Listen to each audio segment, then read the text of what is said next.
है ना। यहाँ पे एनएडी टाइप क्वेश्चन था, याद है सभी को, याद है कि नहीं है? Good evening sir. Good evening बच्चे, गुड इवनिंग, गुड इवनिंग।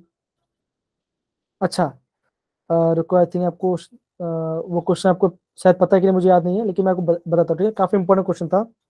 उसमें क्वेश्चन ये था, रुको मैं एक बार नोट दिया था, हाँ ये रहा। लिखा ये था कि आपका जो आपका नंबर ऑफ न्यूट्रॉन्स है, ठीक है ना, आपके आपको ये बोला था कि आपका हीलियम एटम, ठीक है ना, उस हीलियम एटम के अंदर आपका, उस हीलियम एटम के अंदर क्या होगा आपका, आपका के into 5 divide by 40 into NA। इतने क्या था, इतने नंबर ऑफ न्यूट्रॉन्स था, इतने नंबर ऑफ न्यूट्रॉन्स था। उन्होंने ये बोला कि आपका 1.2 इंटू 10⁻23 एटम्स के अंदर कितना होगा। आपको बेसिकली आपको के क्यूल निकालनी थी, आपको बेसिकली के क्यूल निकालनी थी, ठीक है ना। अब देखो, होता यह है कि जब हम हीलियम की बात करते हैं, अब देखो जब हम एटॉमिक नंबर की बात, तो क्या होगा, हम एटॉमिक नंबर को किसे डोट करते हैं, आपको हम जेड से डोट करते हैं, है ना। और हम मास नंबर किसे डोट करते हैं, हम मास नंबर को ऐसे करते हैं, है कि नहीं बच्चों, है कि नहीं? Yes sir. Yes sir. Yes okay. Sir. Yes sir.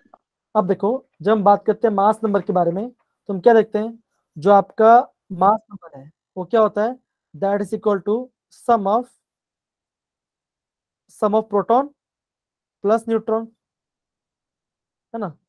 ये होता है sum of proton plus neutron. और आपका जो एटॉमिक नंबर है वो क्या होगा, that is equal to number of protons, number of protons, है ना, हम ये बोलते हैं। फिर हमने क्या बोला था, जो आपका एक्स है, एक्स मतलब क्या, कोई एलिमेंट होगा, तो एलिमेंट का एटॉमिक नंबर क्या लिखा जाता था, आप बोलोगे एटॉमिक नंबर नीचे लिखा जाता था, और आपका एटॉमिक मास का ऊपर लिखा जाता था, है ना, ऐसे कहते थे ना। अगर बात करो हीलियम की बात करें, तो हीलियम कैसे, तो हीलियम 2 4 लिखा होता, तो इससे क्या पता चलता है, जो हीलियम है उसका एटॉमिक नंबर 2 है और मास नंबर 4 है, यह पता चलता है। अब देखो, क्वेश्चन कल का ये था, कल क्वेश्चन ये था कि हीलियम के इतने न्यूट्रॉन्स में कितना होगा, और आपको के केवल फाइंड करनी थी। अब देखो, जब हम बात करें हीलियम की, तो हम क्या जानते हैं, वन हीलियम एटम, अगर मैं बात करता हूँ one helium atom, one helium में कितना एटम, कितना न्यूट्रॉन होगा, आप बोलोगे 2 न्यूट्रॉन होगा, कितना होगा, 2 न्यूट्रॉन होगा। क्यों, अगर उसका मास नंबर 4 है, अगर उसका मास 4 है तो क्या होगा, 2 प्रोटॉन होगा और आपका 2 न्यूट्रॉन होगा, राइट, है कि नहीं बच्चों, है कि नहीं? यस। Yes sir. लेकिन जो आपका आंसर किया था उसमें रॉन्ग दिया था। अब देखो, वन एटम में कितना होगा, 2 न्यूट्रॉन होगा, तो आपका 1.2 इंटू 10⁻23 एटम में कितने न्यूट्रॉन होगा, कितने न्यूट्रॉन होगा, तो आप क्या करोगे, आप 2 इंटू 1.2 इंटू इतना करोगे, तो आपका वैल्यू कितना आएगा, आपका वैल्यू आ जाएगा 2.4। तो क्या होगा, 2.4 इंटू 10⁻23 क्या होगा, आपका न्यूट्रॉन्स होगा, क्या होगा, इतना न्यूट्रॉन्स होगा, कितने एटम में, इतने एटम में आपका 2.4 इतने न्यूट्रॉन्स होंगे, इतने एटम्स में इतने न्यूट्रॉन्स होंगे। फिर क्या बोला, जो आपका न्यूट्रॉन्स है, जो आपके न्यूट्रॉन्स है, उनका उनका वैल्यू कितना है, उसका वैल्यू था के इंटू 5/40 इंटू एवोगैड्रो नंबर, ये वाला था। अब देखो, ये वैल्यू भी सेम है और ये वैल्यू भी सेम है, तो हम क्या कर सकते हैं, हम दोनों वैल्यू को सेम ले सकते हैं, है ना, हम दोनों वैल्यू को सेम ले सकते हैं। ये एक्चुअली आप घर पे जाके देखना, ये एक था क्वेश्चन नंबर 27, ये था क्वेश्चन नंबर 27 केमिस्ट्री का। और ऐसे क्वेश्चन आपका एंट्री से पूछते हैं, ये ऐसे क्वेश्चन आपको एंट्री से पूछते हैं, काफी इंपॉर्टेंट है, ठीक है, ध्यान दो, ठीक है। अब देखो, इतने न्यूट्रॉन में इतना होगा, तो क्या हम क्या बोल सकते हैं, दैट इज 2.4 इंटू 10⁻23 न्यूट्रॉन्स किसके बराबर है, दैट इज इक्वल टू के। सर ये टाइमिंग सिर्फ मंडे ट्यूसडे के लिए है, नहीं नहीं, हमेशा हमेशा के लिए, हमेशा के लिए, मतलब कि आपका क्लास कितने कब होता है, Monday Tuesday and Friday Saturday, right. आपका ये इसके लिए आपका है, 2 दिन का है, ठीक है।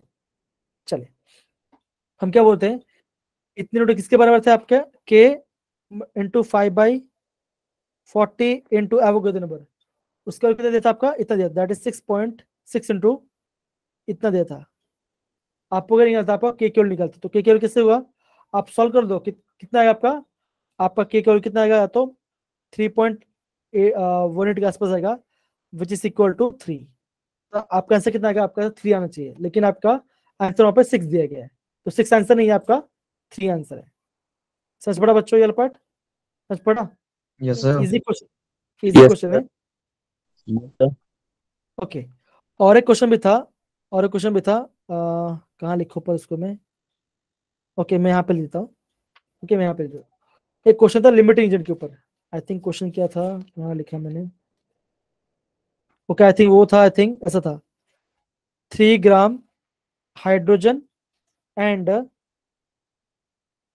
7 ग्राम नाइट्रोजन। वो दोस्तों मैं कंफर्म, मैं थोड़ा कंफर्म कर, 2 मिनट को मैं कंफर्म कर देता हूँ। हाँ, इतना था, 3 ग्राम हाइड्रोजन था और 7 ग्राम नाइट्रोजन था। हमें फाइंड करना था, आपका calculate excess, calculate excess amount, excess amount, excess amount, कितना अमाउंट एक्सेस में है हमें वो फाइंड करना, ठीक है ना। अब देखो, सबसे पहले ये सॉल्व करने के लिए आपको कम से कम 5 मिनट टाइम चाहिए होगा। अगर आपको, अगर पहले से किया हो तो आपको 2 मिनट का आंसर आ जाएगा, कोई शोर बात नहीं। अब देखो, जब बात करते हैं नाइट्रोजन को और हम क्या करते हैं, हाइड्रोजन कंबाइन करते हैं, हमें क्या मिलता है, हमें अमोनिया मिलता है, हमें क्या मिलता है, अमोनिया मिलता है ना, हमें यहाँ पे अमोनिया मिलेगा। क्या इक्वेशन बैलेंस है, आप बोलोगे इक्वेशन बैलेंस नहीं है, तो क्या करेंगे, मैंने यहाँ पे 2 लिखा और यहाँ पे मैंने यहाँ पे 3 लिखा, इतना लिखा, ठीक है ना। तो मैंने ये देखा, अब यहाँ पे नाइट्रोजन कितना मोल है, यहाँ पे 1 मोल है, तो क्या होगा, 1 मोल नाइट्रोजन कितना ग्राम हो, कितना मास होगा, आप बोलोगे 28 ग्राम, कितना बोलोगे, 28 ग्राम। और 1 मोल में कितना हाइड्रोजन होगा, 2 ग्राम होगा, 3 में कितना होगा, 3 में आपका कितना होगा, 6 ग्राम होगा, 3 में 6 ग्राम होगा, ठीक है ना। अब देखो कैसे करेंगे, यहाँ पे ध्यान ध्यान समझना, काफी इंपॉर्टेंट है। देखो एक्चुअल क्या होता है, एक्चुअली ये होता है कि अगर आप 28 ग्राम नाइट्रोजन ले रहे हो, तो उसके लिए मुझे मिनिमम 6 ग्राम हाइड्रोजन चाहिए, नहीं तो काम नहीं बनने वाला। अभी हम आते हैं क्वेश्चन के ऊपर, है क्वेश्चन में दिया है, क्वेश्चन में दिया 3 ग्राम और 7 ग्राम। अभी आ रहे हैं बारी बारी इसको कंपेयर करेंगे, कैसे कंपेयर, यहाँ पे देखो, पहले मैं लेता हूँ हाइड्रोजन के बारे में, अगर मैं 28 ग्राम के लिए 6 ग्राम हाइड्रोजन ले रहा हूँ, अगर मैं यहाँ पे लेता हूँ 3 ग्राम, तो 3 ग्राम के लिए मुझे कितना मिनिमम नाइट्रोजन लेना पड़ेगा, तो आपका आंसर कितना आएगा, आपका आंसर आएगा 14 ग्राम, कितना आएगा, 14 ग्राम आएगा, क्रॉस मल्टीप्लाई करो तो आपका आंसर आ जाएगा। तो आप क्या बोलोगे, 28 ग्राम के लिए 6 चाहिए, तो क्या होगा, अगर मैं 3 ग्राम हाइड्रोजन ले रहा हूं तो मुझे उसके लिए 14 ग्राम नाइट्रोजन चाहिए होगा। लेकिन मैं क्वेश्चन में दिया है, मैं क्वेश्चन में दिया 7 ग्राम, मैं क्वेश्चन में दिया आपका 7 ग्राम दिया है, तो क्या होगा, आप बोलोगे जो मैं नाइट्रोजन है ये क्या होगा, ये आपका होगा, ये हमारा ये मेरा लिमिटिंग रीजन हो जाएगा, ये मेरा लिमिटिंग रीजन हो जाएगा। लेकिन हमें तो लिमिट रीजन फाइंड नहीं करना, हमें तो एक्सेस फाइंड करना है। तो कितना एक्सेस हमें वो फाइंड करना है। अब देखो, हमने पहले हाइड्रोजन कंपेयर कर लिया, अभी हम क्या करेंगे, अभी हम नाइट्रोजन कंपेयर करेंगे। अभी हम नाइट्रोजन कैसे करेंगे, इसको मिटा देंगे, मिटा दिया, 28 ग्राम नाइट्रोजन के लिए 6 ग्राम चाहिए, अगर मैं यहाँ पे लेता हूँ, अभी मैं इसको कंपेयर करूंगा, अब देखो 7/28 है ना। तो क्या होगा, अगर मैं 28 ग्राम में 6 लेता हूँ तो क्या होगा, 7 ग्राम नाइट्रोजन के लिए मुझे कितना ग्राम हाइड्रोजन चाहिए होगा, तो आप क्या करोगे, आप करोगे 7 × 6 डिवाइड बाई 28, तो आपका आंसर कितना आएगा, आपका आंसर कितना आएगा, जल्दी बताओ 2/28 कितना आएगा, रुको 2 सेकंड कैलकुलेट करते हैं, 7 × 6 डिवाइड बाई 28, आपका आंसर आया 1.5, कितना आंसर आया, 1.5 ग्राम। यस तो सर। अगर है ना, अगर आप 7 ग्राम नाइट्रोजन लेते हो तो उसके लिए आपको खाली 1.5 ग्राम हाइड्रोजन चाहिए, लेकिन क्वेश्चन में कितना दिया है, क्वेश्चन में दिया आपको 3 ग्राम, कितना दिया है, 3 ग्राम दे दिया है। तो मतलब क्या, ये एक्सेस, ये आपका क्या है, ये आपका एक्सेस में है, ये आपका कितना एक्सेस में है, तो फिर हो गए माइनस कर दोगे, एक्चुअल 2.5 माइनस कितना 2.5 आएगा, तो आंसर कितना आएगा, 2.5 1.5 ना, 1.5 आएगा ना बच्चा, यस सर 1.5। है ना। यस तो सर 1.5 हाँ, तो क्या होगा, 1.5 gram of hydrogen is excess, ये क्या होगा आपका Excess. एक्सेस में होगा। तो ये वाला पार्ट भी, ऊपर वाला पार्ट और ये वाला पार्ट एग्जाम में बहुत ज्यादा फ्रिक्वेंटली पूछा जाता है। लिमिटिंग रीजन तो काफी ज्यादा इंपॉर्टेंट है। देखो कुछ करना नहीं है, पर लिखो फिर आप कंपेयर करो, एक को रखो फिर दूसरे कंपेयर करो। क्या सर जितना एक एग्जाम्पल करवा दो और क्या हुआ बच्चा, क्या हुआ? एक एग्जाम्पल करवा दो इसका और। अच्छा और एक करा दूं? ये सब देखो मुझे एक बच्चे ने क्वेश्चन भेजा था, उसको देख लेता हूँ मैं एक बार, 2 सेकंड ना। हाँ एक क्वेश्चन था, एक क्वेश्चन ये था, ये क्वेश्चन था देखो कि आपका 2a+3b gives a2b3 which of the following mixture of a is limiting agent? ए का कौन सा होगा लिमिटिंग एजेंट होगा? आपका ऑप्शन था 2 मोल 2a प्लस 3 मोल बी, फर्स्ट ऑप्शन। सेकंड क्या होगा? सेकंड था 1 मोल प्लस 1 मोल। थर्ड था आपका 4 मोल 4 प्लस 5 मोल। एंड फोर्थ आपका था 6 मोल प्लस 12 मोल। ठीक है ना? तो ये आपका क्वेश्चन था, ठीक है ना, ये आपका क्वेश्चन था, ठीक है। ये आपको इतना दे, ये आपका वैलिड था, और आपको ये बोलना था आपका इनमें से कौन सा ए का लिमिटिंग एजेंट है, इनमें से आपका कौन सा लिमिटिंग एजेंट। अब देखो, अभी ध्यान दो बच्चों, देखो ध्यान दो, ऑप्शन दो, ये वाला पार्ट ये आपका ऑप्शन है। अब देखो क्या दिया आपका, अगर आप ए और बी की बात करें तो क्या होगा? आप बोलोगे जब आप इसका 2 मोल लेते हो तो बी का कितना मोल चाहिए होगा? ये आपका एक्चुअल है, ये आपका एक्चुअल पार्ट है। अगर आप 2 मोल लेते हो तो कितना लेना पड़ेगा उसके लिए? मुझे उसके लिए 3 मोल लेना पड़ेगा। अगर आप 2 लेते हो तो मुझे उसके लिए 3 मोल लेना पड़ेगा, ठीक है ना। अब देखो फर्स्ट ऑप्शन तो नहीं होगा क्योंकि वो तो सेम ही सेम है, तो ये ऑप्शन तो नहीं आएगा, हट गया। अब मान के चलो मैं लेता हूं, मैं अब लेता हूं आपका थर्ड ऑप्शन। अब मैं आपको लेता हूं थर्ड ऑप्शन। थर्ड ऑप्शन में क्या ध्यान दे, देखो अभी क्या बोला आपका लिमिट एजेंट बोला है। अगर आपका लिमिट एजेंट तो आपको फाइंड करना पड़ेगा। कैसे फाइंड? देखो अगर आपके लेते हो, अगर आप 5 में लेते हो, अगर आप 5 में लेते हो, आप क्या बोलोगे? अभी मैं ऑप्शन थर्ड की बात कर रही हूँ ना। अगर आप 2 के लिए 3 मोल चाहिए तो क्या होगा आपका 2 × 5 ÷ 3, कितना चाहिए होगा आपको? आपको 1.3 नहीं, आपको 1.2। नहीं, आपको 3.3 आंसर आएगा, आपका 3.3 आंसर आएगा, यस सर। ठीक है ना। अगर आप बी का कितना लेते हो, अगर आप बी का 5 मोल लेते हो, अगर आप बी का 5 मोल लेते हो तो आपको मिनिमम इतना चाहिए होगा। लेकिन है क्वेश्चन में कितना दिया है? क्वेश्चन में 4 मोल दिया है। तो आप क्या बोलोगे? आप क्या बोलोगे कि आपका जो ए है ये आपका लिमिटेड, ये वाला पार्ट भी आपका लिमिटेड नहीं है, तो कौन सा फाइंड कर दे हो? अब इसको मिटा देंगे। अब देखो यहाँ पे क्या है, 6 और 12 देता। अगर मैं ए और बी का दो, जब ए का मैं 2 बोलता हूँ, बी का मुझे 3 मोल लेना पड़ेगा। सिमिलरली अगर मैं बी का 12 मोल लेता हूँ तो मुझे ये कितना मोल लेना पड़ेगा? तो आप बोलोगे 12 × 2 / 3, कितना आंसर आएगा? आपका आंसर का 8 मोल। मतलब क्या? आपका आंसर कितना का 8 मोल आएगा। इसका मतलब क्या? अगर आप 12 मोल बी लेते हो तो उसके लिए मुझे कितना मोल लेना पड़ेगा? मुझे 8, मिनिमम मुझे 8 मोल ए चाहिए। लेकिन ऑप्शन में कितना दिया है? मेरा ऑप्शन में दिया 6 मोल। क्या दिया? 6 मोल। तो क्या होगा मेरा ऑप्शन 4, क्या होगा मेरा हो जाएगा ये, जिसमें क्या होगा आपका लिमिटिंग रिएजेंट होगा। क्या होगा मेरा यहाँ पे लिमिटिंग है। तो ये मेरा ऑप्शन दिया है। आपको बेसिक चेक करना है, टैली करना है कि कौन सा आंसर मेरा सही बैठ रहा है कि नहीं बैठ रहा। समझे वाला part? Done? Yes sir. Yes. सबको समझ में आया? सबको समझ में आया? No sir, Yes. No sir. देखो ये वाला पार्ट है ना, ये वाला पार्ट काफी ज्यादा इंपॉर्टेंट है एंट्रेंस पॉइंट ऑफ व्यू से, ठीक है ना। ये काफी इंपॉर्टेंट है। दोबारा से समझाना। क्या हो बच्चा, क्या बोल रहे हो? ये समझ नहीं लगा एक बात, दोबारा से समझाना। अच्छा वापस समझना है। यस अब सर। देखो, तो कहने की बात ये है ना, ज्यादा टाइम नहीं, बस 2 मिनट समझा दिए। देखो जब भी आपको ना लिमिटिंग रीजन फाइंड करना होगा ना, आपको करना क्या है ना, जितना दिया उतना लिखो, फिर कंपेयर करो। मान के चलो, जैसे मान के चलो शिवंग बेटा, अगर आपने 100 रुपये लिया है ना, अगर आपने 100 रुपये लिए पापा से, तो 100 रुपये में 3 किलो मिनिमम कोई सामान आ जाएगा, है ना। अगर पापा आपको देंगे 50 रुपया, तो 50 रुपये में 3 किलो आ जाएगा क्या? नहीं आएगा ना। नो आपको सर। कंपेयर करना पड़ेगा, आपको कंपेयर करना पड़ेगा। सिमिलर देखो अब हम यहाँ पे कंपेयर कर रहे हैं।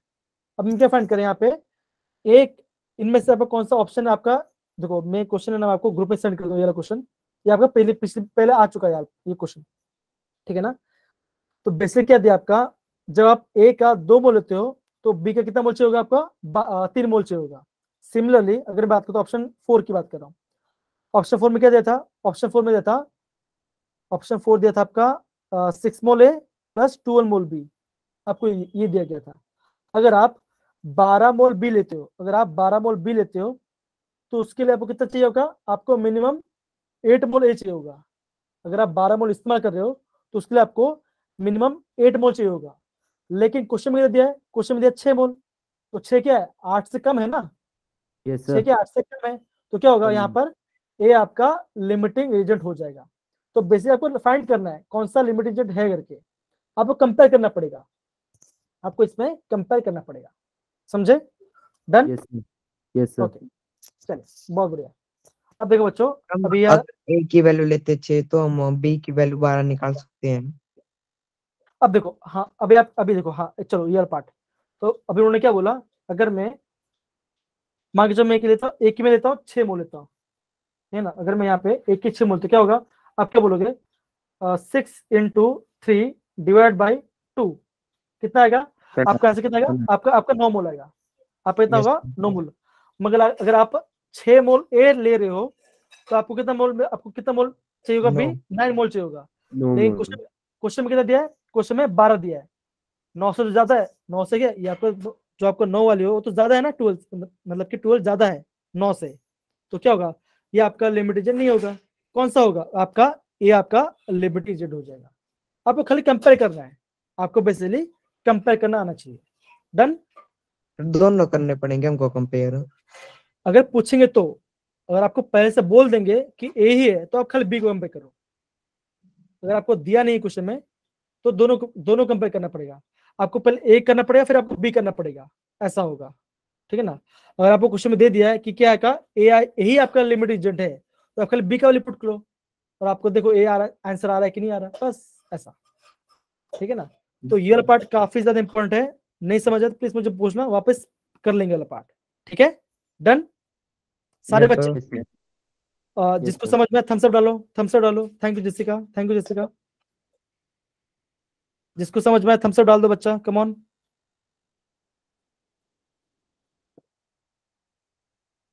उसको मैं हटा देता हूँ, पढ़ना भी हमको ना इसलिए। चलिए थैंक यू सो मच बच्चा, थैंक यू सो मच। चलिए देखो अगेन बोल रहा बच्चों, लिमिटिंग रीजन काफी इंपॉर्टेंट है, आपका लिमिटिंग रीजन काफी इंपॉर्टेंट है, प्लीज इसको ध्यान समझना, किसी को कोई भी डाउट हो उसको छोड़ना मत, यहीं पे खत्म कर लो, ठीक है। हाँ चलो फाइन। अब देखो हमने क्या देखा, हमने ये देखा कि हम कोई भी एलिमेंट को किससे डिनोट करते हैं, आपको हम एक्स से डिनोट करते हैं। ओके थैंक यू बच्चा, thank you so much. Okay अब हम यहाँ पे ध्यान देंगे वापस। अब देखो हमने क्या पढ़ा, हम कोई भी एलिमेंट से हम उसको एक्स से डिनोट करते हैं, एक्स का कोई एलिमेंट है, यहाँ पे क्या है जेड, जेड क्या आपका एटॉमिक नंबर है, और एक्स आपका ए क्या आपका, ये आपका एटॉमिक मास नंबर है। सच पढ़ा बच्चों, ये आपका मास नंबर है। तो ये वाला पार्ट बेसिक वाला पार्ट है, ठीक है ना, इतना आपको ध्यान रखना है, इतना आपको ध्यान रखना है। चलिए पढ़िए आइसोटोप्स के बारे में, पढ़िए जैसिका बेटा प्लीज पढ़िए। Isotopes and isoelectronic. Isotopes are atoms of the same element having identical atomic number but different mass number. The difference is due to the difference in number of neutrons. Okay ये हमने क्या पढ़ा, ये हमने isotopes की पढ़ा। Isotopes मतलब क्या, उसमें क्या होगा, they will having same number of atomic number. देखो जहाँ पे एटॉमिक नंबर लिखा तो क्या होगा, आप भी बोल सकते हो आइसोटोप्स मतलब क्या, आप बोल सकते हो सेम नंबर ऑफ प्रोटॉन्स, है ना, क्या बोल सकते हो, सेम नंबर ऑफ प्रोटॉन्स बोलो, या तो नंबर ऑफ प्रोटॉन्स बोलो या तो एटॉमिक नंबर बोलो, दोनों मतलब क्या सेम ही आना चाहिए, है ना, इसको ध्यान रखना है। और एक बात ये आप समझ गए, ये भी सिंपल है, जब हम बात करते हैं आइसो इलेक्ट्रॉनिक के बारे में, जब हम बात करते हैं आइसो इलेक्ट्रॉनिक की, तो इसका मतलब क्या होगा, आइसो इलेक्ट्रॉनिक क्या होता है बच्चों, आप बोलोगे सेम, आप बोलोगे species having same number of electrons, क्या होगा आपका, सेम नंबर ऑफ इलेक्ट्रॉन्स होगा, क्या होगा आपका, सेम नंबर ऑफ इलेक्ट्रॉन्स होगा। समझ पड़ा बच्चों? Done done Yes, sir. Okay. Yes. तो अब देखो यहाँ पे हमने क्या देखा, यहाँ पे डिफरेंट टाइप्स ऑफ हमने आइसोटोप्स लिखे हैं। तो कार्बन क्या होता है आपका, 3 आइसोटोप्स हैं। सिमिलरली नाइट्रोजन देखो, नाइट्रोजन 2 है। यहाँ देखो एटॉमिक नंबर सेम है, मास नंबर डिफरेंट है। एटॉमिक नंबर सेम है, एटॉमिक नंबर सेम है, मास नंबर डिफरेंट है। देखो एटॉमिक नंबर सेम है, एटॉमिक नंबर सेम है, और यहाँ पे एटॉमिक नंबर सेम है। तो जो सेम है उसको क्या बोलेंगे, आइसोटोप्स बोलेंगे। ठीक है, चलिए आगे बढ़ते हैं, काफी इजी है। ठीक है ना। अब देखो ये वाला पार्ट क्या लिखा, आइसोबार। आइसोबार मतलब क्या होगा, आइसोबार मतलब क्या होगा, आप बोलोगे Same. हैविंग, क्या होगा, क्या होगा, हैविंग सेम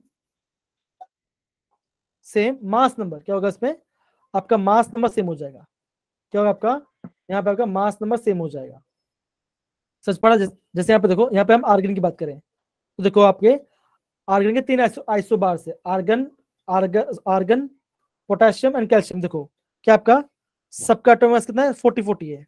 कितना है, 40-40 है, लेकिन एटॉमिक नंबर डिफरेंट। तो क्या होगा, इसे हम क्या बोलेंगे, हम इससे बोलेंगे आइसोबार। क्या बोलेंगे इसको, आइसोबार बोलेंगे। बार। समझ पड़ा बच्चा? इजी है, काफी इजी है। ठीक है।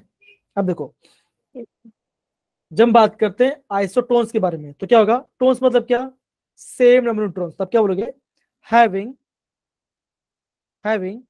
क्या बोलोगे, सेम नंबर ऑफ न्यूट्रॉन्स। तो क्या होगा वो आपका हो जाएगा, वो क्या होगा आपका आइसोटोन्स। क्या होगा आपका, वो आइसोटोन्स होगा। डन बच्चा, को डाउट यहाँ पर? No, sir. ओके देखो जैसे इन दोनों की बात करें तो क्या होगा, आप क्या बोलोगे, सबका क्या है, सबका आपका नंबर ऑफ प्रोटॉन्स क्या सेम है। तो सब क्या होगा, ये आपका सब सारे के सारे आइसोटोन्स। क्या होगा आपका, आइसोटोन्स हो गया। समझ गया बच्चा? डन। आइसो इलेक्ट्रॉनिक का एग्जांपल दे दो। हाँ जैसे मान के चलो, अभी हम करने वाले हैं। देखो हम यहाँ पे आई Yes, थिंक यहाँ पे क्वेश्चन है क्या, नहीं क्वेश्चन नहीं है। जैसे मान के चलो, जैसे यहाँ पे देखो, मान के चलो मैं बताता हूँ आपको। जैसे मैंने लिखो, मान के चलो ऐसे लिखा मैंने, क्या वो देख सकते हैं, मान के चलो मेरे कैसे Na+, ठीक है ना। फिर मैं लिखा मैंने O2-, ठीक है। फिर लिखा मैंने Mg2+। देखो सोडियम एटॉमिक नंबर क्या है आपका, एटॉमिक नंबर 11 है ना। एक इलेक्ट्रॉन चला गया तो क्या होगा, आप बोलोगे उसमें कितना है, आप बोलो उसमें 10 इलेक्ट्रॉन 10 है ना। ऑक्सीजन के एटॉमिक नंबर 8 है, 8.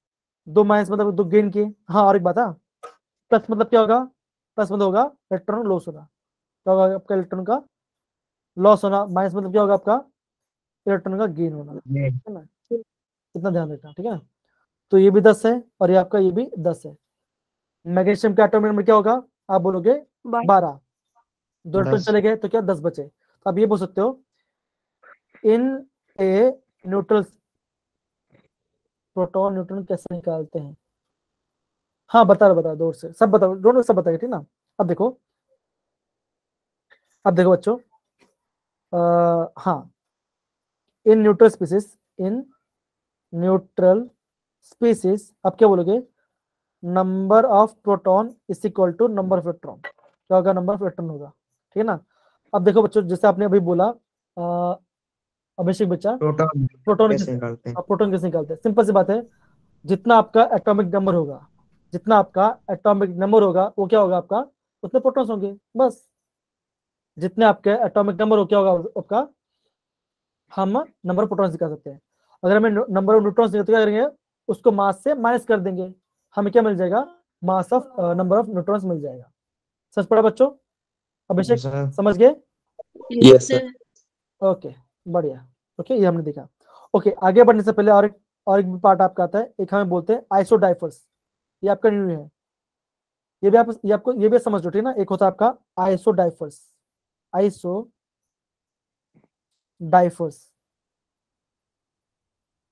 इसमें क्या होता है, आप बोलोगे इसमें क्या होता है आपका, जो डिफरेंस, आप क्या बोलोगे, डिफरेंस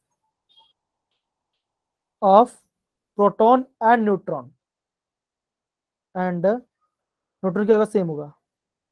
क्या होगा आपका, difference of protons and neutrons क्या होगा, सेम हो। हम उससे क्या बोलेंगे, हम उसे आइसोडाइफर्स कहेंगे। क्या बोलेंगे उसका आइसोटोप। उसका एग्जाम्पल क्या होगा, इसका एग्जाम्पल होगा आपका ये होगा, दैट इज यूरेनियम 238 92 एंड आपका होगा आपका थोरियम 90 एंड 234। ठीक है ना। हम प्रोटॉन और न्यूट्रॉन का जब दोनों डिफरेंस माइनस से, तो हम उसको वैसे क्या सेम आना चाहिए। तो क्या होगा आपका, इसको हम बोलेंगे आइसोडाइफर्स, उसको आइसोडाइफर्स बोलेंगे। ठीक है, आप 144 है ना। देखो ये वाला पार्ट है ना सिर्फ समझने के लिए। अगर मान के जो एग्जाम पूछ लिया कि आपने क्या सीखा, तो बोल देना हमने ये अलग सीखा है नया, तो थोड़ा सा बोलते वाह मिल जाएगी, चलो भाई बहुत अच्छे से आता है करके। तो खाली थोड़ा सा नॉर्मल के लिए, ऐसे कोई बिग डील नहीं है। ठीक है, चलिए आगे बढ़ते हैं। अब देखो क्या लिखा है पे, calculate the number of protons neutrons और इलेक्ट्रॉन्स इन 80 Br 35। जल्दी बता, इसका आंसर निकालिए, जल्दी बता फटाफट, इसका आंसर बताइए। पहले प्रोटॉन बताएंगे, फिर न्यूट्रॉन बताएंगे, फिर बाद में इलेक्ट्रॉन बताएंगे। क्या क्या बोले, जल्दी बताओ बच्चों। प्रोटॉन 35, एकदम से 45 प्रोटॉन 35, 45 न्यूट्रॉन, इलेक्ट्रॉन 35, 45 न्यूट्रॉन से 45 जाएगा। इलेक्ट्रॉन कितना आएगा। 45 प्रोटॉन न्यूट्रॉन। आप देखो यहाँ पे, देखो मैं क्या बोला यहाँ पे, ये क्या, ये आपका न्यूट्रल स्पीसीज है, न्यूट्रल मॉलिक्यूल है। तो क्या होगा, जितना प्रोटॉन होगा उतना ही आपका सॉरी जितना प्रोटॉन उतना ही आपका इलेक्ट्रॉन भी होगा। तो ये आपका आंसर आ जाएगा। समझ अगर गए। न्यूट्रल स्पीशीज नहीं होगी तो, क्या बोलो अच्छा, क्या बोल रहे हो। अगर न्यूट्रल स्पीशीज नहीं होंगी तो कैसे निकालेंगे आपको हम? हाँ सिंपल सी बात है, जितना नेगेटिव ज्यादा होगा हम उससे उसको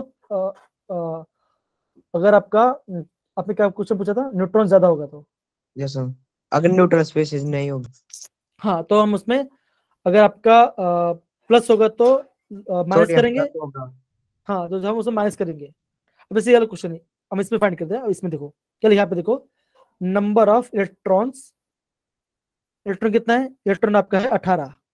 ठीक है, ध्यान दो बच्चों। प्रोटॉन कितना है, प्रोटॉन आपका है 16 है, और आपका न्यूट्रॉन, न्यूट्रॉन भी 16 16 है। क्या बोला है, assign the proper symbol to the species. ये जो होगा इसका, ये कौन सा स्पीसीज होगा इसको बारे में बताना है। तो क्या आंसर है बच्चे, जल्दी बताओ क्या आएगा। न्यूट्रॉन 2 का नेगेटिव। अब देखो आप क्या बोलोगे, सल्फर की बात करें, सल्फर का एटॉमिक नंबर क्या होता है, 16 होता है। तब क्या बोलोगे, सल्फर है ना। सल्फर का एटॉमिक कितना, 16 होता है। तो यहाँ पे मैंने नंबर ऑफ प्रोटॉन लिख दिया, मैंने यहाँ पे एटॉमिक नंबर लिख दिया। मास नंबर क्या होता है, मास नंबर होता है आपका प्रोटॉन प्लस न्यूट्रॉन। 32। आप क्या बोलोगे, हमें इससे मास नहीं मिलेगा। अब लेकिन इलेक्ट्रॉन देखो, इलेक्ट्रॉन कितना है, 18 इलेक्ट्रॉन है। तो क्या होगा, सिंपल सी बात है, 2 इलेक्ट्रॉन ज्यादा है। तो क्या होगा, हम लिखेंगे यहाँ पे 2 माइनस, हम यहाँ पे 2 माइनस। तो क्या होगा, इसका ये आंसर हो जाएगा। समझ गए बच्चा, डन, सिंपल था यस ना, सर, समझ गए। Yes Okay. Sir. Okay yes okay, बहुत बढ़िया। ओके आगे बढ़ते हैं। आगे बढ़, देखो आगे हमारा इलेक्ट्रोमैग्नेटिक वेव्स के बारे में। ठीक है ना। अब देखो आगे बढ़ने से पहले किसी कुछ डाउट है तो प्लीज आप मुझे पूछ सकते हो, किसी को डाउट है तो प्लीज आप मुझे पूछ सकते हो। नो सर, और एक बात, हाँ कुछ क्वेश्चन थे मुझे करवाने थे आपको, रह गया था। ठीक है, 2 सेकंड। कहाँ गया आंसर, क्वेश्चन किधर गए। हाँ ये वाला, जरा इसका आंसर बताइए। क्वेश्चन पढ़िए बच्चा, जैसिका क्वेश्चन पढ़िए। Which of the following properties of atom could be explained correctly by Thomson model of atom? Options बेटा, options. Overall neutrality of atom, spectra of hydrogen atom, position of electrons, protons and neutrons in atom, instability of atom. ये कर सकते हैं हम टिक को। Sir overall so first है। हाँ तो क्या है आपका आंसर, सिंपल, बहुत सिंपल है। हम क्या बोलते हैं, थॉमसन ने क्या बताया था आपका, ओवरऑल न्यूट्रलिटी के बारे में बताया था। ठीक ना। स्पेक्ट्रम हाथ में शायद कल बोल रहे करवाया था, कल करवाया करवाया था आप। आया था क्या। ओके ओके ठीक है, फिर तो ठीक है। Okay thank you so much बच्चा, thank you so much. Okay तो हम आगे बढ़ते हैं। ओके आगे हम स्टार्ट करने वाले हैं इलेक्ट्रोमैग्नेटिक वेव के बारे में। ठीक है ना, क्या पढ़ रहे हैं यहाँ पे, इलेक्ट्रोमैग्नेटिक वेव के बारे में पढ़ाई करें। काफी इंटरेस्टिंग पार्ट है। हाँ ये वाला पार्ट काफी ज्यादा इंपॉर्टेंट है, ये वाला पार्ट काफी ज्यादा इंपॉर्टेंट है। इसमें से आपको क्वेश्चन सॉल्व होगा, इसमें से आपको क्वेश्चन सॉल्व होगा। ठीक है ना। चलिए अब देखो प्लीज बेटा पढ़ना स्टार्ट करिए इसको, प्लीज बेटा इसको पढ़िए। Electromagnetic waves, oscillating electric and magnetic field. हाँ, तो क्या होगा जब हम बात करते हैं इलेक्ट्रोमैग्नेटिक वेव्स, उसमें क्या होगा आपका इलेक्ट्रिक फील्ड भी होगा, मैग्नेटिक फील्ड भी होगा, और वो आपका वेव जैसा नेचर भी घूम रहा होगा। इसका मतलब क्या, अब देखो हम ये जानते हैं, आपने फिजिक्स से पढ़ा भी होगा, हम ये जानते हैं कि जब आपका अगर मैं बोल रहा अगर मान चलो ये मेरा इलेक्ट्रिक फील्ड है, अगर मेरा ये मेरा लाइन है, अगर मेरी लाइन है, अगर मेरी इलेक्ट्रिक फील्ड ऐसे जा रही है, अगर मेरी इलेक्ट्रिक फील्ड ऐसे जा रही है, तो मेरी मैग्नेटिक फील्ड कैसे जाएगी, आप बोलोगे मेरी ऐसे जाएगी, दैट इज परपेंडिकुलर, कैसे कि ऐसे जाएगी। अगर ये मेरा क्या है आपका इलेक्ट्रिक फील्ड है, तो मैग्नेटिक फील्ड कैसा होगा, मेरा ऐसा होगा, कैसा होगा मेरा ऐसा होगा, ठीक है। देखो इसको जरा, ये वाला पार्ट दिख रहा है, ये वाला पार्ट। Yes, sir. अब देखो यहाँ पे ध्यान दो बच्चों, जब मैं अगर यहाँ पे दिख रहा है ई मतलब क्या होगा, आप क्या होगा, ई क्या होगा, ई आपका इलेक्ट्रिक फील्ड होगा, और जब बी होगा, जो बी क्या होगा, हम उसे बोलते हैं मैग्नेटिक फील्ड। ये आपका मैग्नेटिक फील्ड है, और ई क्या आपका, ये आपका इलेक्ट्रिक फील्ड है, ये आपका इलेक्ट्रिक फील्ड है, ठीक है, ये आपका इलेक्ट्रिक फील्ड है। अब देखो इसका ऑस्ट्रेशन कैसे, एक ऐसे जा रहा है, ठीक है ना, एक ऐसे जा रहा है और दूसरा ऐसे जा रहा है, ठीक है ना।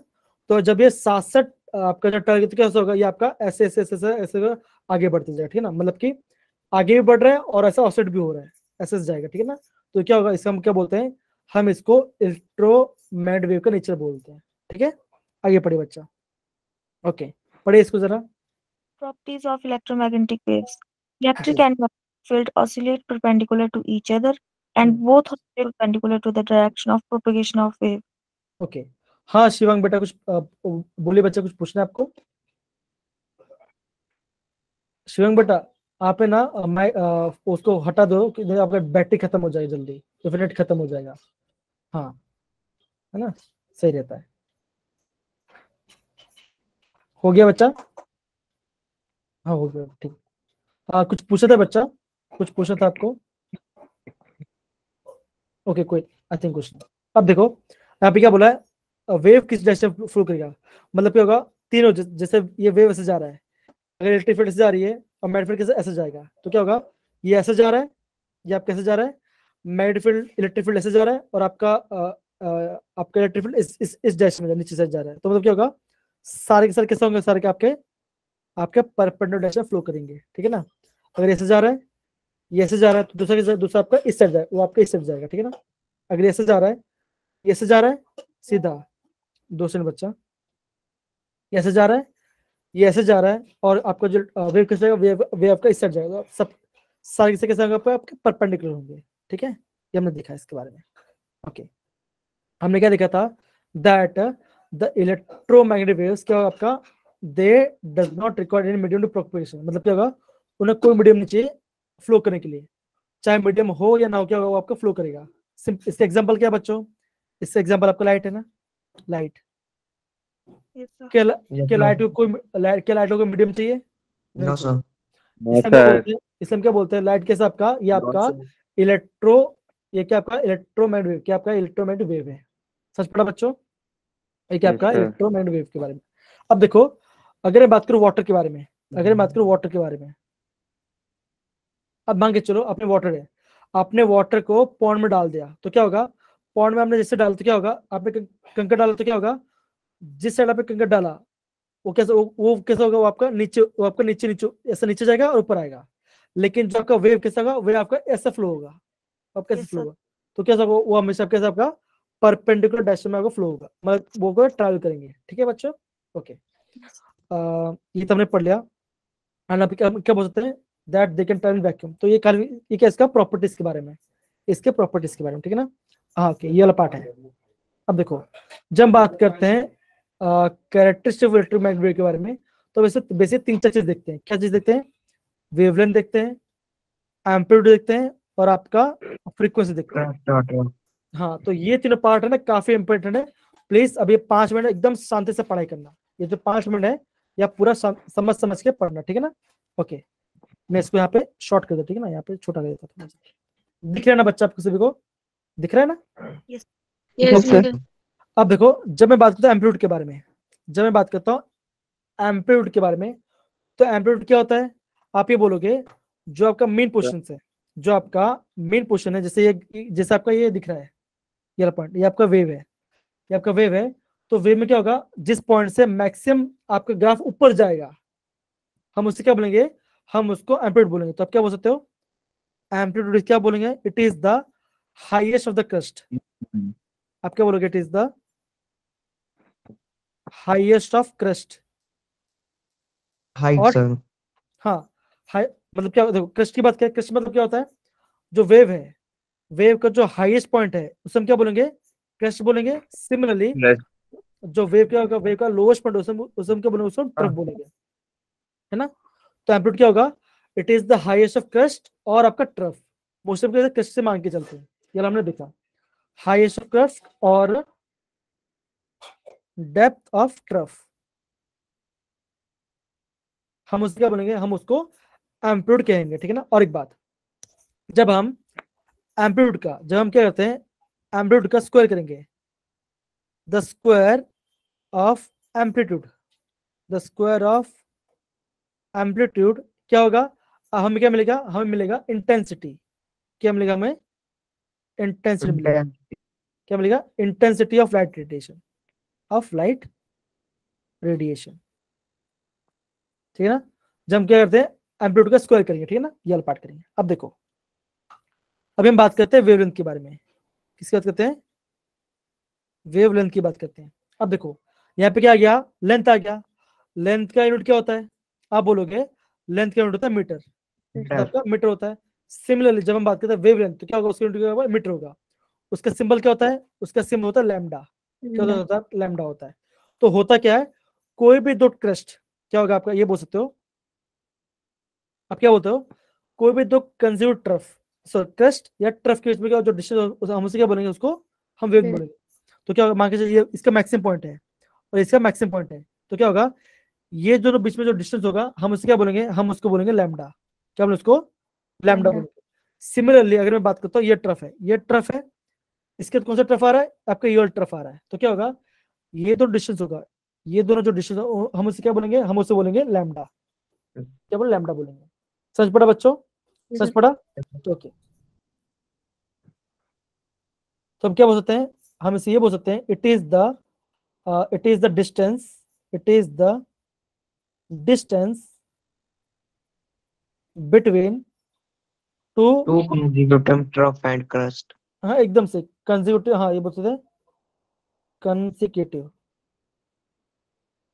कंसेक्यूटिव क्रस्ट और ट्रफ, ठीक है ना, हम ये बोल सकते हैं, सिंपल वाला पार्ट है, ठीक है। सर फ्रीक्वेंसी और वेवलेंथ में डिफरेंस क्या होता है? हाँ सब, डोंट वरी, सब बताऊँ मैं, फ्रीक्वेंसी क्या होता है, वेव सब मैं बताऊँ, ठीक है, डोंट वरी, सब बताऊंगा मैं, ठीक है ना। तो यहाँ पे बोल सकते हैं क्रस्ट और ट्रफ, उसका डिस्टेंस बोल सकते हैं, ठीक है ना, ओके। अब देखो, अब हम बात करते हैं किसके बारे में, हाँ यूनिट क्या होगा, इसका यूनिट होगा मीटर के बारे में। अब हम बात करते हैं किसके बारे में, फ्रीक्वेंसी के बारे में। क्या बोलते हैं, मैं फ्रीक्वेंसी के बारे में। अब ध्यान दो, फ्रीक्वेंसी क्या होता है, मान के चलो कोई वेव है, मान के चलो कोई वेव है, मान के चलो ये मेरा वेव है, ठीक है ना, ये मेरा वेव जा रहा है, ऐसा ऐसा मेरा वेव जा रहा है। मान के चलो ये मेरा क्या, ये मेरा मेन पोजीशन है, ये मेरा क्या है आपका, ये मेरा मेन पोजीशन है।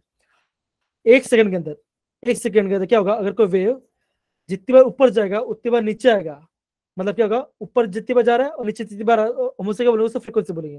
अगर बोलता हूं मैं, कोई वेव का फ्रीक्वेंसी आपका 100 हर्ट्ज, कितना आपका 100 हर्ट्ज है, इसका मतलब क्या होगा, वो एक सेकंड में क्या होगा आपका जो वेव क्या होगा, वो आपका 100 बार ऊपर भी जाएगा और 100 बार नीचे भी जाएगा। हम उससे क्या बोलेंगे, उसको फ्रीक्वेंसी बोलेंगे। तो क्या हम क्या बोलेंगे, हम उसको ऐसे बोल सकते हैं, फ्रीक्वेंसी क्या होता है, it is the number of waves which passes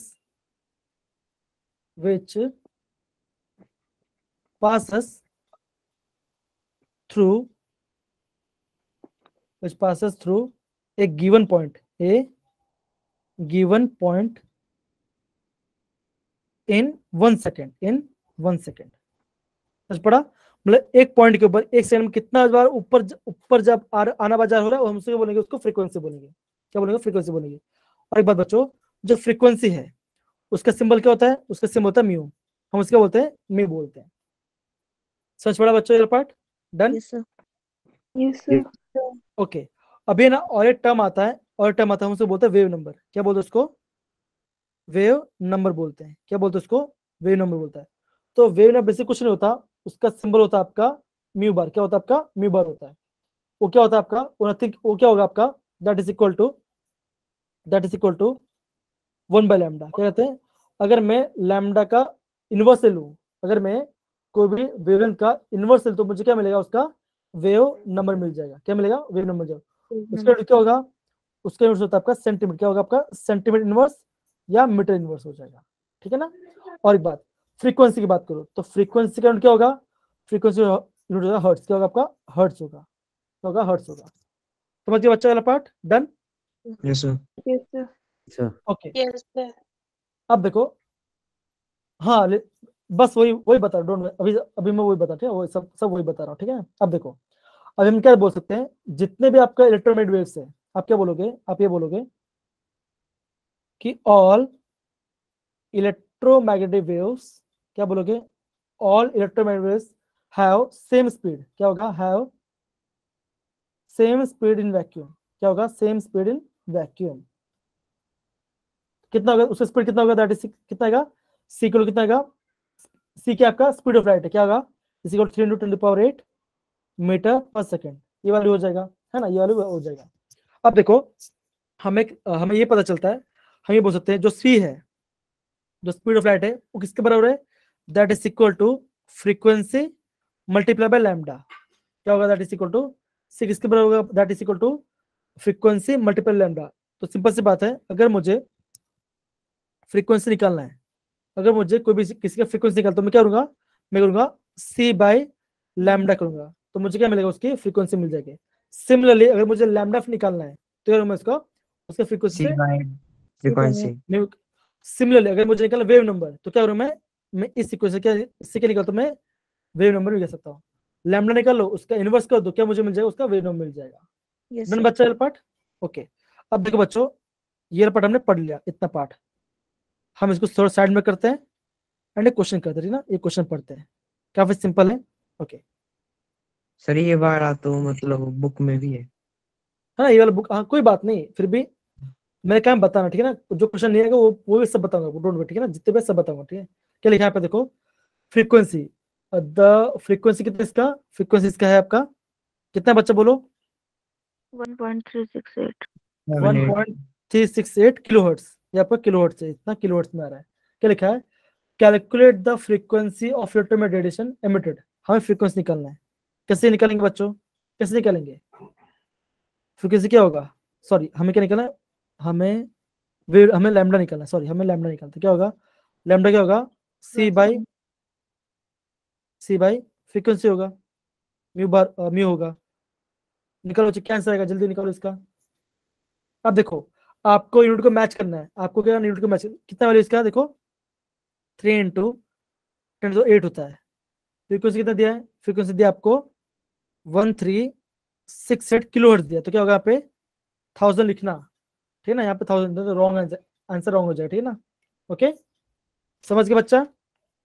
hello Yes, hello sir. Hello, Yes, sir. कितना आंसर आ रहा है? जल्दी बताओ, कितना आंसर आ रहा है? कितना आंसर आ रहा है? कितना आंसर आ रहा है बच्चों? जल्दी बताओ, कितना आंसर आ रहा 219 है? है। आपका इतना आंसर आएगा। अगर सिंपल देखो, अगर मैं बात करूं, अगर आप 3/1368 करो, 156। कितना आएगा? आपका आंसर आ जाएगा 0.00219। इतना आपका आंसर मैंने अभी कैलकुलेट से किया। देखो अब क्या, देखो यहाँ पे पावर की बात करें, पावर कितना यहाँ पे? 10⁸ है। नीचे क्या पे 1000 है, 1000 मतलब 10⁻3, तो मल्टीप्लाई बाय 10⁻3 करूंगा, तो कितना आंसर आएगा? आप बोलोगे 11। इंटू 10⁻, नहीं बच्चा 11 कैसे आएगा? 5 आएगा ना, यस सर। है ना? 5 आएगा। तो क्या होगा? आप इसको करो, तो क्या होगा? 1 2 3 4 5 5 तो क्या होगा?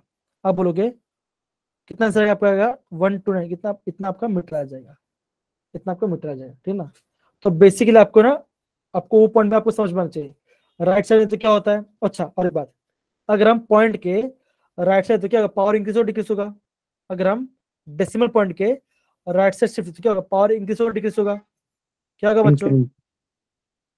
क्या होगा? इंक्रीज होगा है कि डिक्रीज होगा बच्चों? Decrease. Decrease.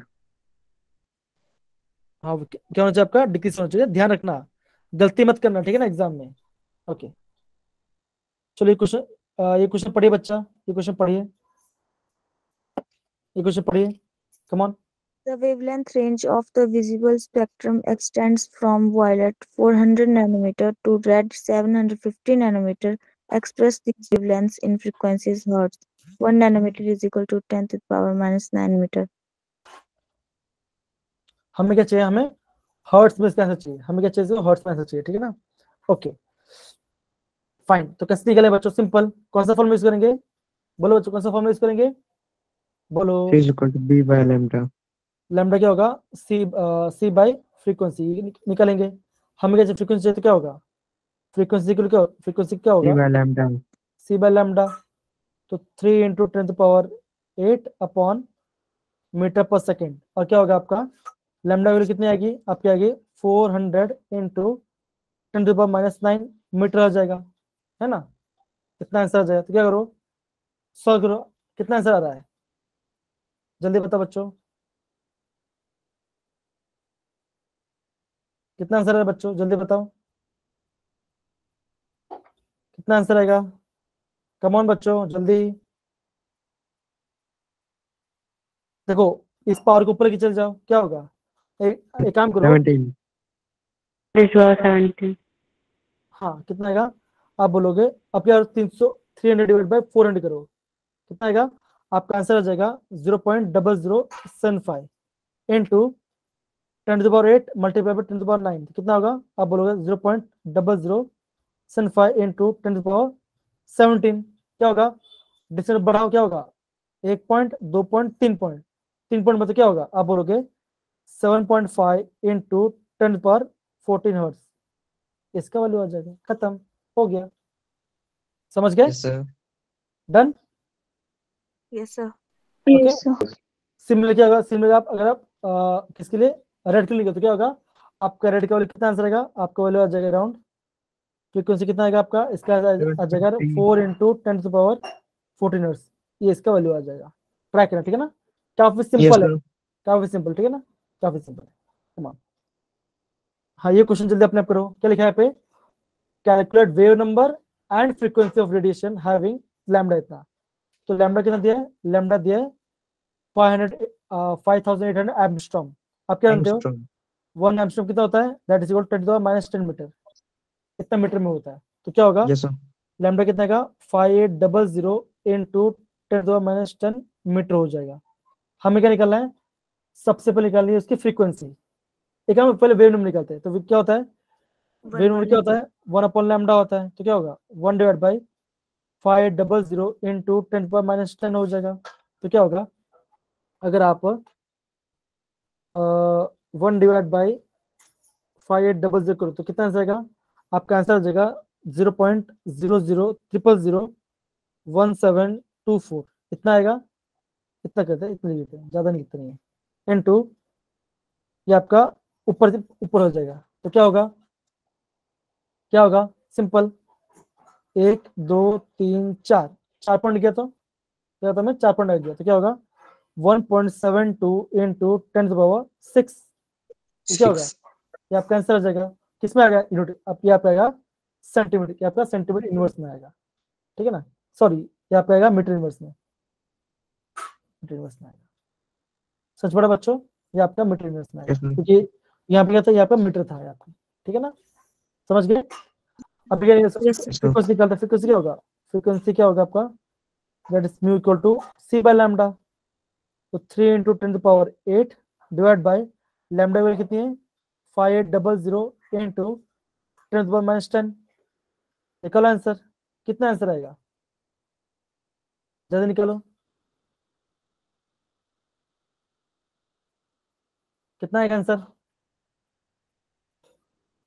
आप करो 3 डिवाइड बाई 5800, आपका आंसर आएगा 0.000517। अब देखो, मैं इसको ऐसा लिखूँ क्योंकि ना आपको आपको मुझे समझाना है कि डेसिमल पॉइंट राइट साइड क्या होता है, लेफ्ट साइड क्या होगा। अब देखो कितना होगा, 10 to the power 15 आ जाएगा। अब मैं राइट साइड जा रहा हूँ, देखो कितना पॉइंट जा, देखो 1 point, 2 point, 3 point, 4 point, 4 point गया तो क्या होगा 5.17 इंटू 10 to the power 14, या तो हर्ट्ज लिखो या तो सेकेंड लिखो, दोनों मतलब क्या है, सेम ही आएगा। समझ गए? Done. Yes sir. Yes, sir. तो देखो अभी तक है ना, अभी आपको 3 चीज बेसिकली आपको ज्यादा इंपॉर्टेंट होना चाहिए। कौन सा होना चाहिए? आपको सबसे पहले आपको सबसे येलो फॉर्मूला आना चाहिए, येलो फॉर्मूला आना चाहिए। अगर आपको ये दो फॉर्मूला पता है ना, अगर आपको ये पता है तो आई थिंक मुझे लगता है आपको कोई इशू नहीं आएगा। आई थिंक बहुत इजीली आप अप्लाई कर पाओगे। डन बच्चा। Yes, sir. आगे वाला Yes.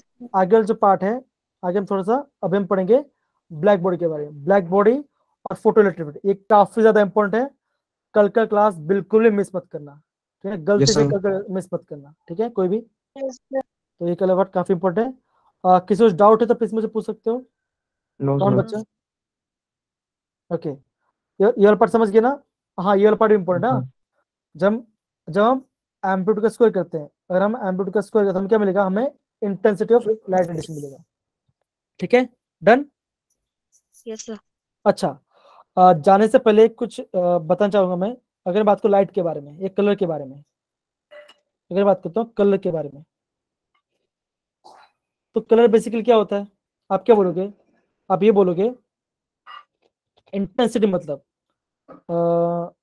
कितना घनत्व, कितना इंटेंस है। जैसे मैं बोल रहा हूँ कि मैं आपको 12 बोल रहा हूँ कि पढ़ो पढ़ो पढ़ो, तो क्या हो रहा है? मैं ये बोल सकता हूँ कि मैं आपको स्टडी के लिए बहुत ज्यादा इंटेंस हूँ, बहुत ज्यादा इंटेंस हूँ।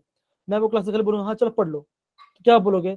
आप बोलोगे थोड़ा इंटेंसिटी कम ही है ना? तो बोलोगे कितना कितना इंटेंस हो रहा है, कितना गाढ़ा बन रहा है वो चीज, इंटेंस बन रहा है। ठीक है, कोई नहीं, मैं इसका प्रॉपर डेफिनेशन बताऊं, ठीक है? ओके, हम कलर की बात करते हैं। तो क्या होता है, हम जानते हैं जब भी कोई वायलेट, क्या होगा? जब भी कोई व्हाइट लाइट की बात करते हैं, तो व्हाइट लाइट मतलब क्या? जो हमारा सन से आ रहा है, जो हमारा सन से, वो क्या होता है? आपका व्हाइट लाइट होता है। हम क्या देखते हैं, हम क्या बोलेंगे?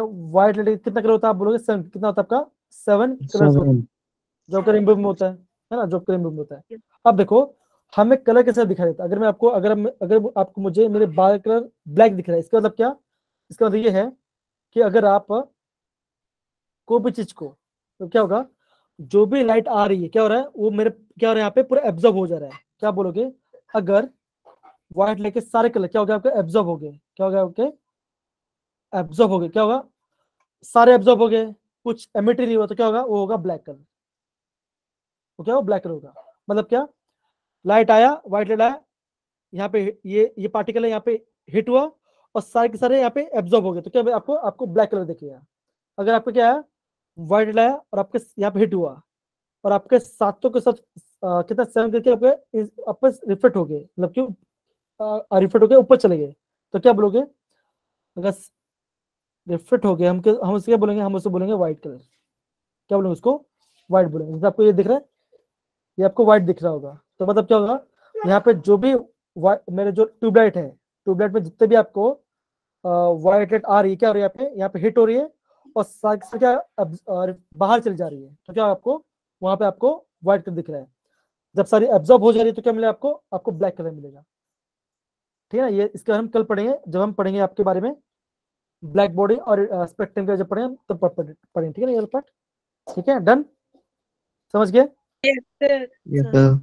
और एक बात बच्चों, और एक बात, फर्स्ट चैप्टर वापस बता रहा हूँ, आपका लिमिटिंग एजेंट काफी इंपॉर्टेंट है, ठीक है ना? तो प्लीज आप उसको अच्छे समझना। Yes, sir. नहीं आ रहा तो प्लीज मुझे बोलना, किसी को भी नहीं आ रहा तो मुझे पर्सनल मैसेज कर दो कि सर मुझे नहीं आ रहा, समझा दो, समझा दूंगा। ठीक है, डन? Yes, sir. डन बच्चों? बच्चे Yes, बोलो, बच्चे बोलो, खाली 3 Yes, लोग। sir. हाँ, चिल्लाना नहीं है, ठीक? आराम से आराम से, ठीक है? ठीक है, चलो ओके फाइन। सो आज के क्लास हम यहाँ पे खत्म करते हैं। कल हम क्या पढ़ने वाले हैं? कल हम पढ़ने वाले हैं black body radiation, photo electric और हम पढ़ेंगे स्पेक्ट्रम के बारे में। तो कल के क्लास बिल्कुल मिस करना, वहां से क्वेश्चंस आते हैं। ठीक है, डन बच्चा? Yes, sir. Yes, sir. Okay, तो क्लास हम यहाँ पे एंड करते हैं। Thank you so much. Good night, sir. Good night, sir. जी हाँ। बेटा good night good night sir. बेटा गुड नाइट